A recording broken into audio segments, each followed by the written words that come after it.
que de vous dire la chose suivante à propos de l'islam. L'islam est une religion et comme toutes les religions, on peut considérer qu'elle pose un problème au pouvoir politique qui veut se tenir à distance d'elle. Nous autres Français, nous avons commencé avec Philippe le Bel. Je ne vous raconterai pas l'histoire, mais le pape Boniface VIII a eu cher à connaître de son opposition au roi de France qui ne voulait pas qu'il se mêle de ses affaires. Dans l'immédiat, je sais que l'esprit des Lumières, la pensée qui a cheminé de la Renaissance jusqu'à la Grande Révolution, doit à l'islam et aux docteurs de la foi islamique.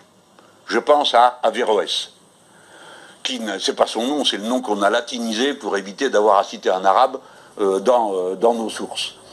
Averroès est le premier qui va dire, et nos intellectuels à nous au Collège de France disent qu'il fait partie des fondateurs des Lumières. À mon avis, c'est un peu exagéré, mais j'ai compris ce qu'il voulait dire. Pourquoi ? Parce qu'Averroès est le premier qui dit, à la consternation des chrétiens d'Occident, qui viennent, étant entrés par les croisades en contact avec les musulmans, ont ramené des sciences qu'on trouve avec sa tête. Les mathématiques, la physique, la chimie sont concernés. Comment peut-il y avoir deux vérités ? L'une qu'enseigne le livre et la religion, et l'autre qu'on trouve avec sa tête. Eh bien, Averroès règle ce problème, et il dit « La vérité est une et indivisible, mais on y accède par des chemins différents. » Il cite la rhétorique, la philosophie et la foi.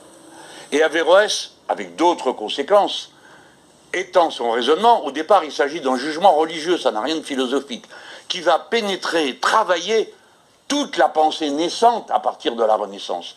Et ce n'était pas un compliment à l'époque de se faire traiter d'avéroïste, parce qu'il y a des écoles musulmanes qui ont dit ce type-là est lui-même un hérétique. C'est dire que dans toutes les religions, il y a beaucoup de discussions. Mais Averroès fait partie prenante totalement de la culture des Lumières françaises. Je dis bien les Lumières françaises, parce que les Lumières françaises sont particulières, comparées à celles des Pays-Bas, comparées à celles des autres pays.